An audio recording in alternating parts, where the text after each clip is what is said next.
Hello, everybody. Welcome to the Business Owner Spotlight Series. My name is Kelly Peitz. I am the CEO of Action Coach Central and Southeast Virginia.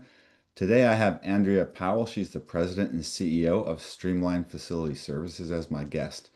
Today, we're going to be talking about her business and her journey to business ownership and scaling, some of her best practices, probably some challenges, and we'll really get a sneak peek of what it's like to really build and operate a business. So, if it's your first time on the channel, be sure to like and subscribe so you can see other interviews as we drop them. So, welcome, A'ndrea. Appreciate you taking time with us today. Yeah, thank you for having me. So, to set the stage for the viewers, just give us a brief description of your background and tell us a little bit about Streamline Facility Services. My background. Well, let's see. I started off in manufacturing as a procurement officer. Worked there for about 20 years, and then we decided that we were going to start our own business. We first started a business, the cleaning company. It was Supreme Clean Property Services in 2021. And out of that, Streamline Facility Services was born. We started as a local cleaning business. We were only in Alabama and Virginia, and now we've expanded nationwide. Great, great. So, what does your current ownership structure look like? I mean, are you a S Corp, C Corp, LLC? We are a corporation. Um, it is myself and my husband. Okay, so a C Corp or an S Corp? Yes. S Corp. Okay, Mm-hmm. great. And tell us a little bit about your role in the business that you play. I am everything. I I am a president and CEO, so I pretty much handle all of the admin tasks, which is everything from bidding on contracts, customer facing, a lot of walkthroughs. I do the payroll. Um, I also assist with the hiring and the training, and it's pretty much like we're very much hands-on in the business, since we did start it from the ground up, and we're kind of building a legacy for our kids to take over someday. So I kind of do everything so that I'm able to train them on what to do within the business. Gotcha. So, doing everything, which is what happens a lot with business owners. Yeah. So, when you look at your role, I mean, how many hours do you spend working, in your business doing the job related, revenue related stuff versus strategy and planning working on your business? I want to say maybe it's like a 60-40 split. Um, I am actually like hands on with the cleaning and stuff too.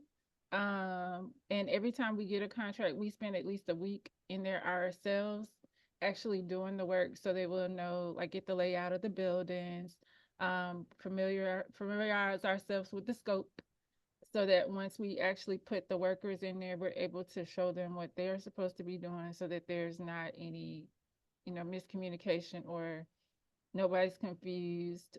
We know how long it takes to clean whatever buildings we're in, so we'll know this is what you're supposed to do. This is how you're supposed to do it. This is how long it should take you. Okay. Well, let's move on to what makes your business so special. So, who does your business serve? I mean, if I'm in an audience, how would I know that I might be a good fit for your services? Well, we serve everyone. Um, I think some of our best customers are actually like the property management companies, and REITs, student housing properties. That's like the bulk of our revenue. We do those every summer. But we also do medical facilities, dealerships. We pretty much do any type of facility. But typically you're commercial, you're B2B. You're not out there doing Yes. residential homes, right? No, we started off in residential and we quickly switched to to commercial clients. We Yeah. thought it would be more beneficial for us, for the type of structure that we were trying to build, and this type of services we were trying to provide. Yeah, yeah, that makes sense. So what makes your business unique? I mean, why do your customers and clients, why do they choose you? I think it's because of the processes that we have in place. For example, for the student housing, we always provide them each year with a direct point of contact so they're not having to deal with a lot of different people in management. There's someone that's specifically assigned to that property to run the cruise, um, all the way from start to finish, so that the property manager is just dealing with one person to Uh, provide direction to everybody else. all right. So how do your competitors compare with you? Um, it's it's a little bit of a challenge because we are started off as a small company. So once we got into the industry, our competitors had been there for a while, so we were trying to just kind of build and build our brand. Mhm. So I think that's pretty much how we compare. We're just a little bit different because of the way that we put our processes in place and what we provide to the customer. Okay. What's one thing you wish more people knew about your business? That we're here.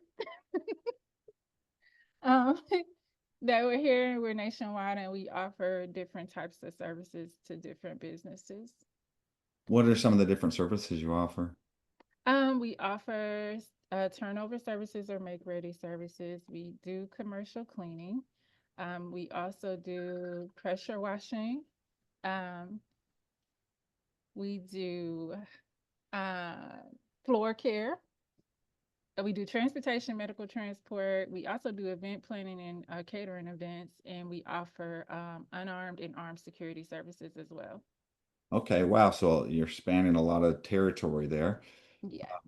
So, I mean, so this kind of leads me to the marketing piece. So, Mhm. I mean, something that's vital for every business out there, and it's often an area where business owners struggle with. So, I'm always curious the success people might be having or lack of success. So, what percent of your monthly sales typically is invested back into your marketing budget? We always take 30% of our revenue and put it into marketing.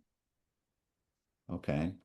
Um, so for your business, how many different marketing strategies do you use? Um, we're trying to expand on that as well. We normally would do like walk-ins or set appointments to do walkthroughs or set appointments to meet with management or excuse me, owners of other businesses to kind of see if the services we provide are good for them or would work for them or needed by them. We also do social media, of course. Everybody does that. But we want to try to start utilizing funnels and maybe emails. Uh, we do cold calling, but a lot of people don't like to do that either. Mhm. So we're just trying to find some different strategies that would work better for us in the marketing side. Okay. Um, so what you're doing now, what's your number one marketing strategy? What's brought you the most business? A word of mouth. Okay. Hmm. So what approach do you take to track your leads? I mean, do you have a CRM? We use HubSpot right now. We were looking into trying to find a different um service or a different app for that, just to see what else is out there because we've been using HubSpot for a while. Yeah, I was using HubSpot for a while, our corporation was, and we Mhm.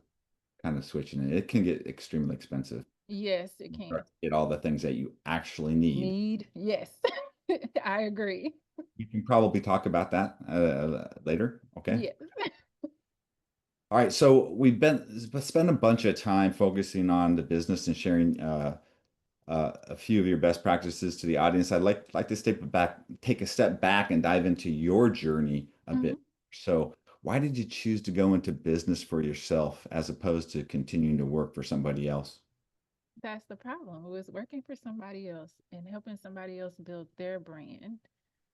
We wanted to have our own brand to build so that we were able to leave something behind for our children to take over and be able to run, kind of like trying to build generational wealth, but also giving them the tools to be able to run a business when we're no longer in the business. Mhm. So that was the goal. So, what was that transition like for you? Um, it it was Well, it was, I want to say it was hard. It was just because I was still working at the time and still trying to build the business. And my father was the one that told me I had to make a decision because I couldn't do both, just based off of what we were trying to do. Mhm. So I just decided one day that I was just gonna turn in my 2 weeks notice, and that's what I did. I love hearing you say that, you want to build a legacy for your Mm-hmm. family and generational Mm-hmm. wealth really for your family. Because too many business owners go into business without an end goal, without, this is what I want to achieve. They don't have that destination out there. And so they're just Right. in their wheels and their business never becomes anything more to them than a job because they're Mm-hmm. in business every day. And as a business owner, you want to be able to step away and make money from it, passive income, right? Yes, that's correct. And that's not easy to do. No. As you look back on your journey so far, what's been the most memorable roadblock or hurdle that you were challenged with that you were forced to overcome? I want to say expanding. So I think in the beginning we were a little bit leery about expanding into different states. But because we had been in Virginia and Alabama running those together, I think that once we got past the nerves, then we just went ahead and went for it and just expanded nationwide. Excellent. So, what impact did this have on your growth as a business owner? It grew pretty quickly, I can tell you that. Hiring was a little bit of a challenge, but once we got that down pat, it just kind of flowed after that. Okay. So, let's now fast forward and look at what's coming next. So, where do you see the business in the next 3 to 5 years? In the next 3 to 5 years, I hope to have at least three of our children in the business.